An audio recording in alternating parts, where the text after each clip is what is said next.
अस्सलाम वालेकुम everyone, hope you are doing well.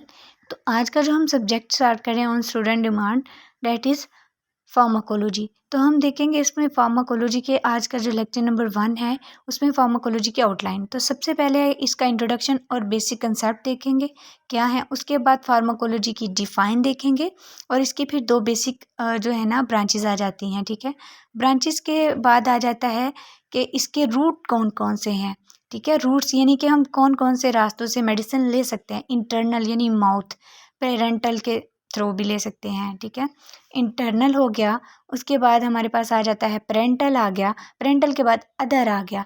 अब इंटरनल में भी फर्दर ना दो किस्म के पाथवे होते हैं जिनसे हम मेडिसिन को इनटेक कर रहे होते हैं। तो सबसे पहले हमारे पास ओरल आ जाता है, फिर सबलिंगुअल आ जाता है और उसके बाद उसके एडवांटेजेस और डिसएडवांटेजेस आ जाते हैं उन दोनों के। और पेरेंटल में अगर हम देखें तो इसकी 9 तरह की एग्जांपल्स आ सकती है कि किन किन पाथवे से हम ले सकते हैं, बस इसमें एग्जांपल्स का ही बताना है। और अदर्स में हम देखें तो इसमें भी 4 तरह से ले सकते हैं। इन्हीलेशन के थ्रू कर सकते हैं, इंट्रानसल के थ्रू कर सकते हैं। ठीक है, और इसमें थर्ड वन आ जाता है टॉपिकल के थ्रू कर सकते हैं और लास्ट वन है रेक्टल। ठीक है, तो चलते हैं हमारे लेक्चर की तरफ। सबसे पहले हमारे पास है introduction and basic concept of pharmacology. इसमें क्या है कि फार्माकोलॉजी में हम क्या देखते हैं कि कुछ ऐसे सब्सटेंसेस होते हैं जो कि लिविंग ऑर्गेनिज्म से, जैसे हम हो गए, जितने भी लिविंग ऑर्गेनिज्म है उनसे इंटरेक्ट करते हैं थ्रू डिफरेंट केमिकल प्रोसेसेस के ज़रिए। सब्सटेंसेस उसने किसको कहा, मेडिसिन्स हो गई, डिफरेंट मेडिसिन्स होती हैं। ठीक है, उसको कहता है कि इंटरेक्ट करती हैं। डिफरेंट सब्सटेंसेस हैं जो कि लिविंग ऑर्गेनिज्म के साथ अटैच होते हैं थ्रू डिफरेंट केमिकल प्रोसेसेस के ज़रिए। ये बाइंडिंग के ज़रिए भी हो सकते हैं। ठीक है, रेगुलेटरी मालिक्यूल, और यहाँ ऐसा हो सकता है कि हम नॉर्मल जो बॉडी के प्रोसेस होते हैं उनको रोक दें, तब भी ये होता है। उसके बाद कहता है ब्रांचेस क्या हैं। ब्रांचेस इसकी 2 ब्रांचेस हैं। ठीक है, एक है फार्माकोनेटिक्स है और एक है फार्माकोडायनेमिक्स। फार्माकोनेटिक्स में हम कहते हैं कि स्टडी करते हैं कि बॉडी का मेडिसिन पे क्या असर है, यानी कि हमारी जो बॉडी है उसका मेडिसिन पे क्या असर है। और फार्माकोडायनेमिक्स में हम कहते हैं कि जो मेडिसिन है उसका हमारी बॉडी पे क्या इफ़ेक्ट है, यानी कि वो फ़ायदेमंद है या नुकसानदेह है। उसके बाद कहता है इसके रूट्स की बात करते हैं। तो इसके ना रूट्स में आ जाता है रूट्स ऑफ एडमिनिस्ट्रेशन के मेडिसिन को हम ले किस तरीके से रहे हैं। आपने देखा होगा कुछ को हम अपने जो है वेन के थ्रू ले रहे होते हैं, जैसे कि ड्रिप होती है उसको इंसर्ट करते हैं किनोला को अपनी वेन में। ठीक है, कुछ मेडिसिन को जैसे इंजेक्शन के तौर पे ले रहे होते हैं, कुछ मेडिसिन को हम अब्जॉर्ब करते हैं, कुछ मेडिसिन हम खा रहे होते हैं, जैसे डिफरेंट पिल्स, गोलियाँ वगैरह हो गई, टेबलेट्स हो गई। तो ठीक है, उन चीज़ इसको कहता है कि रास्ते हम देखते हैं कि मेडिसिन को किस किस तरीके से लेते हैं। तो कहता है इसके भी ना 3 तरह के रूट्स होते हैं, 3 तरह के पाथवे होते हैं बेसिकली। एक होता है इंटरनल, एक होता है पेरेंटल और एक अदर्स आ जाता है। आगे अब फर्दर इनकी डिटेल्स देखते हैं, इनके एडवांटेजेस डिसएडवांटेजेस देखते हैं। तो इंटरनल में कहता है कि internal administration is the simplest and most common means of administration drug. Internal route include, कहता है कि इंटरनल में क्या क्या इंक्लूड होता है। ये बहुत ही आम है और बहुत सिंपल मेथड है मेडिसिन लेने का, यानी ओरल, ओरल और सबलिंगुअल। ठीक है, अब फर्दर इनके जो कि हम माउथ के जरिए ले रहे होते हैं उसको कहते हैं ओरल रूट। ठीक है, जो मेडिसिन को हम अपने माउथ के ज़रिए ले रहे होते हैं, मुंह के ज़रिए ले रहे होते हैं, उसको ओरल रूट कहते हैं। उसके फ़ायदे क्या होते हैं, ये बहुत ही आसान है, कन्वीनियंट है, आसान है खाना। ठीक है, और बहुत ही काबिल कबूल है। ठीक है, फिर कहता है इसको हम लोकल और सिस्टमेटिक एक्शन ड्रग के लिए भी यूज़ करते हैं। उसके बाद कहता है कि doses form do not require steroid techniques.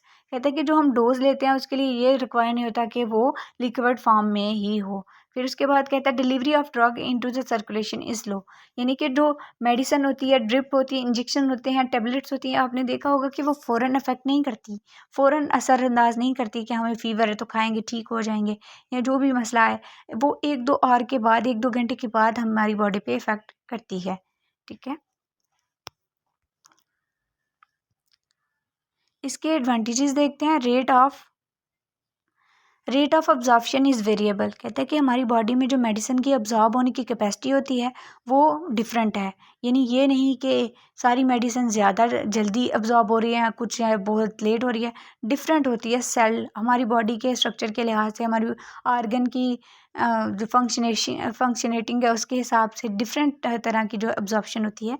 Irritation of mucosal surface can occur, यानी कि हमारे जो म्यूकोसल सरफेस होता है ना, ठीक है, वो भी जो है ना एक इरिटेट होता है उससे। इंटेंसिव हेपेटिक मेटाबॉलिज्म, यानी कि इसमें जो हेपेटिक मेटाबॉलिज्म है वो बहुत ज़्यादा एक्सटेंस हो जाता है, बहुत ज़्यादा फैल जाता है। उसके बाद कहता है ऑनसेट एक्शन इज डिले दस द अनसुटेबल इमरजेंसी सिचुएशन, कहता है कि जो हमारे पास ऑनसेट एक्शन होता है ना वो हमारे पास लेट हो जाता है, ठीक है, और इस वजह से क्या होता है अनसूटेबल इमरजेंसी सिचुएशन हो जाती है जो कि नहीं होनी चाहिए थी। Drug destroy by digestive enzyme, कहते हैं ड्रग डिस्ट्रॉय किसकी वजह से होती है, डाइजेस्टिव इंजाइम की वजह से। और डाइजेस्टिव इंजाइम कौन से होते हैं, इंसुलिन, ठीक है। Are by gastric acidity can not be administration. Next one है हमारे पास सबलिंगुअल। सबलिंगुअल में कहते हैं placement of drug under the tongue is called sublingual. आपने देखा होगा कि कुछ मरीज़ होते हैं ना, वो जैसे शुगर पेशेंट होते हैं तो वो जो मेडिसिन होती है, गोली होती है ना, अपनी ज़ुबान के नीचे रखता है, ठीक है। वो क्यों, क्योंकि वो डिफ्यूज़ हो जाती है ड्रग, हमारे मुंह में जो सलाइवा होता है, थूक होता है, उसकी वजह से जो है ना वो अब्जॉर्ब हो जाती है। Capillary network and therefore to enter the systematic circulation direct, कहते हैं कि वो हमारी बॉडी का जो सर्कुलेशन मूवमेंट हो रही होती है, जो ब्लड होता है हमारी वेन्स में, नालियों में, ठीक है, उसमें कहता है कि वो अब्जॉर्ब हो जाती है।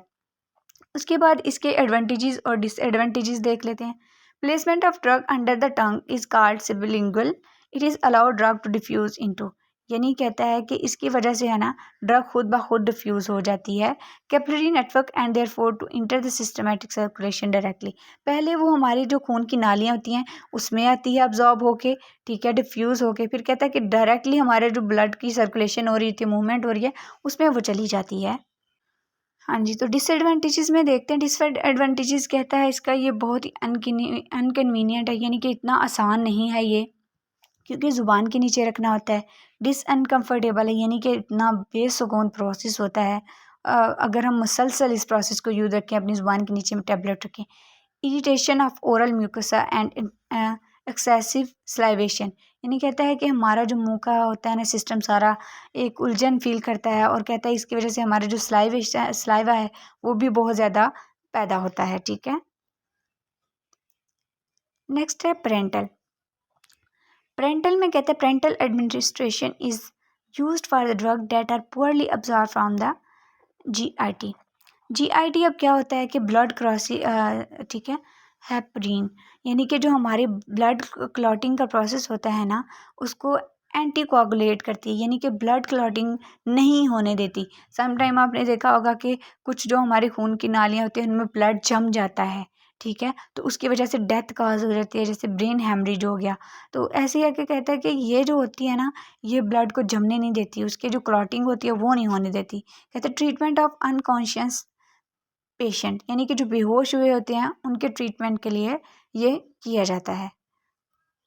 इसकी जस्ट एग्जांपल्स हैं पेरेंटल रूट की, ठीक है, वो है कि इंट्रावेनस, यानी वेन में भी लग सकता है ये, इंट्रावेनस, इंट्रामस्कुलर्स मसल्स में भी, इंट्राडर्मल स्किन में ऊपर वाली में, सबक्यूटेनस, इंट्रा पेरिटोनियल, ठीक है, peritoneal sorry, intra arterial, intra cardiac, intrathecal, intra articular or joints, intra bone marrow, यानी इन सब में ये जो मेडिसिन है ना ये इम्प्लीमेंटेशन हो सकती है, मसल्स में, जॉइंट्स में, बोन मैरो जो होता है इन सब में, ठीक है। उसके बाद इसके भी एडवांटेजेस देख लेते हैं।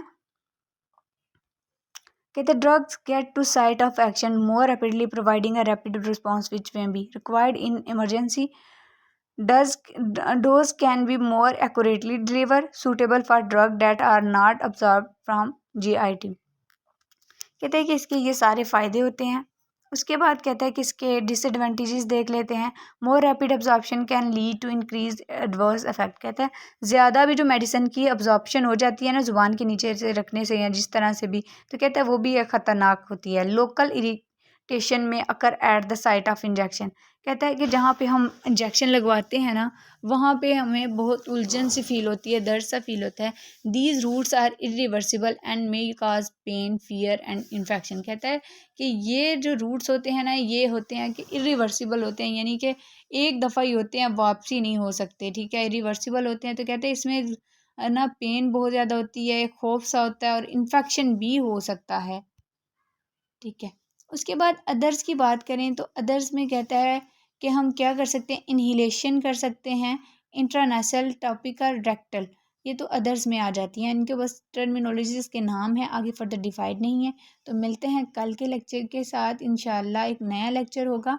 होप सो कि आपको समझ आई होगी। कल तक के लिए अपना बहुत ज़्यादा ख्याल रखिएगा। अल्लाह हाफिज़।